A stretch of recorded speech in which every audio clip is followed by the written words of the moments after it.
Ya, halo sahabat-sahabatku, salam bahagia selalu dengan saya Nyoman Firdaus, dan saat ini saya akan berbincang-bincang dengan abang saya, yaitu Abang Erwin Sigalingging. Yaitu kita akan berbicara tentang pentingnya konseling di masyarakat. Bang, apa itu pentingnya konseling di masyarakat itu, Bang? Halo guys, perkenalkan nama saya Ernest Galingging. Saya seorang konselor. Saya dulu pernah menjadi seorang konselor di pelayanan penjara untuk menolong atau membantu para narapidana di Rutan Salemba, Cipinang, Tangerang, dan Pondok Bambu. Dan juga 11 tahun saya juga sebagai seorang guru BK di sebuah sekolah SMK SKD di Jakarta. Jadi kenapa pentingnya konseling? Karena konseling itu adalah proses di mana orang bercerita tentang suatu masalahnya, sehingga masalah itu dapat orang yang mengalami itu mengerti sejauh mana masalah itu menimpa dirinya, dan dia bisa melihat dengan jernih permasalahan itu dan bisa mengambil jalan keluar. Jadi seorang konselor yang sedang menjalankan proses konseling bersama orang yang dilayani itu seorang konselor, dia akan membantu para konselor itu untuk mengerti apa yang dialami dalam dirinya. Jadi konseling itu sangat penting. Kenapa sangat penting di dalam masyarakat? Karena konseling itu membantu orang mengekspresikan segala benak dalam dirinya atau permasalahan kejiwaannya yang melekat dalam dirinya, yang bisa merusak tatanan kehidupannya ataupun tatanan kehidupan orang di sekitarnya. Jadi saat ini banyak sekali kejadian-kejadian yang merugikan diri sendiri ataupun merugikan orang lain karena dia tidak tertolong secara konseling dengan baik. Ya mungkin itu gambarannya sederhana. Kenapa kita perlu konseling? Karena konseling itu bukan orang sakit jiwa, tapi konseling itu ada proses orang untuk mengatasi permasalahan kejiwaan. Seperti itu dulu penjelasan secara singkatnya. Ya, terima kasih Bang Erwin atas penjabaran dari pentingnya konseling bagi masyarakat. Jadi bukan karena mereka gila ya Bang Erwin ya, tetapi itu kebutuhan untuk mereka didengar. Ya, alasan mengambil bidang konseling Bang Erwin. Oke, alasan mengambil bidang konseling karena menurut saya saat ini khususnya di Indonesia, pernah saya mendengar bahwa kemungkinan besar ke depan di kota-kota besar dari 10 orang mungkin yang bermasalah kejiwaan itu bisa 3 orang. Jadi sebenarnya sangat banyak orang bermasalah kejiwaan.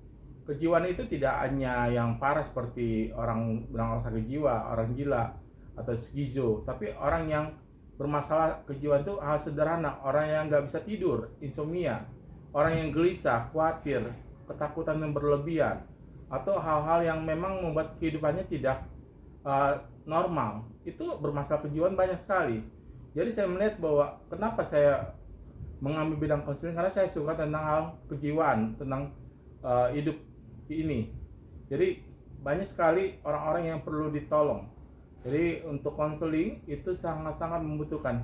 Konseling beda dengan curhat ya. Kalau curhat kan sebatas untuk mendengarkan tanpa orang bisa mengerti masalahnya dengan jernih, cuma mengutarakan perasaannya doang. Tapi kalau konseling adalah proses yang secara profesional, di mana orang itu bisa digali masalahnya dan orang itu bisa belajar memahami permasalahannya dengan baik dan benar, sehingga orangnya itu bisa mengambil keputusan yang tepat untuk penyelesaian masalahnya. Jadi menurut saya, kenapa saya sangat suka bidang konseling ini, karena ini sangat menolong banyak orang, termasuk diri saya sendiri. Ya, jadi alasan mengambil bidang konseling itu adalah yang pertama menolong diri sendiri, yang kedua bisa menolong orang lain. Benar ya? Ya. Bang Erwin. Dan ya? sangat bermanfaat untuk banyak orang. Oke, bermanfaat bagi banyak orang. Jadi sahabat-sahabatku atau teman-teman yang ada di yang saat ini yang menonton YouTube Salam Bahagia Selalu ini, jangan ragu-ragu ambil konseling. Kita bisa menolong orang lain. Ya. Yang ketiga, hal-hal apa yang menarik yang dibahas di masyarakat saat ini, Bang? Banyak sekali masalah-masalah yang terjadi di masyarakat. Saya cuma mau berkata bahwa konseling itu berbeda dengan curhat ya. Konseling itu adalah proses di mana orang mencari mengatasi masalahnya dengan baik. Dia mencerminkan masalahnya seperti seorang bercermin terhadap dirinya sendiri, sehingga dia bisa melihat masalah itu dengan jernih. Saat ini kita lihat banyak kejadian tanda kutip orang melakukan tindakan kriminal, ya, hal-hal yang membuat orang terluka ataupun sampai kehilangan nyawa karena masalah kejiwaan. Salah satu adalah sakit hati, ya. Ini sangat banyak. Kita lihat kasus-kasus saat ini. Belum lama ini terjadi kasus pembunuhan seorang ayah kandung kepada anak kandungnya. Pas ditanya motivasinya apa? Sederhana. Karena ayah kandung ini merasa sakit hati terhadap anak kandungnya karena dia dikatakan stres. Bisa banyak juga yang tetangganya membunuh tetangganya. Pasti ditelusuri kenapa? Karena tetangga ini merasa sakit hati terhadap tetangganya karena perkataan istri tetangganya yang menghina dan merendahkan dirinya.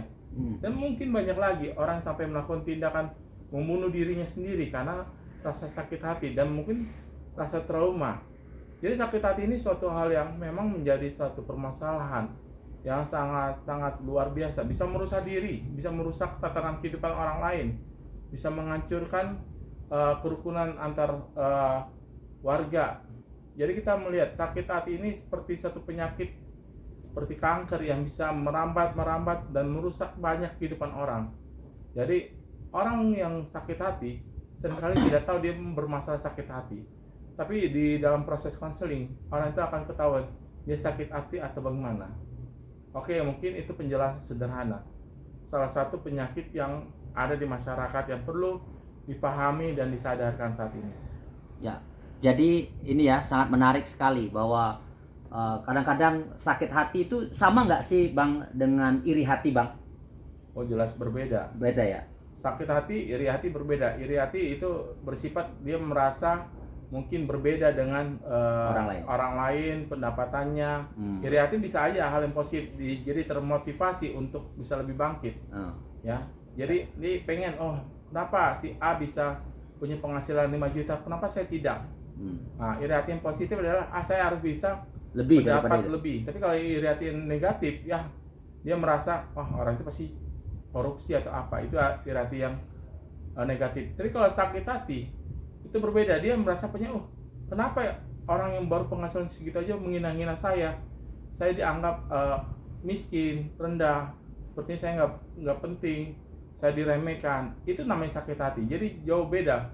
Orang sakit hati biasanya tidak kelihatan di dalam tindakannya. Banyak orang yang sakit hati dia bisa berlaku seperti normal, tapi dia menyimpan di dalam hatinya untuk menunggu waktunya untuk melakukan segala rasa sakitnya kepada orang yang menyakitkan hatinya. Jadi sakit hati ini suatu bentuk yang bersifat abstrak dan tidak bisa dideteksi dengan baik tanpa ada orang itu ditolong secara konseling. Ya. Oke. Ini kita berbicara tentang pentingnya konseling di masyarakat. Nanti kita akan lanjut Bang Erwin ya di part yang kedua. Kelanjutannya ikuti terus channel Salam Bahagia Selalu. Lanjutan dari tentang konseling ini, perspektif tentang sakit hati. Kita akan lanjutkan ya Bang Erwin ya. Tapi sebelum melanjutkan ke part berikutnya, saya cuma menyarankan kepada orang-orang yang menonton channel ini, mari kita belajar untuk menghargai diri kita, belajar untuk juga mencari seorang konselor yang profesional waktu kita punya masalah, karena kita tahu bahwa masalah itu tidak bisa dihindari. Masalah itu harus kita hadapi.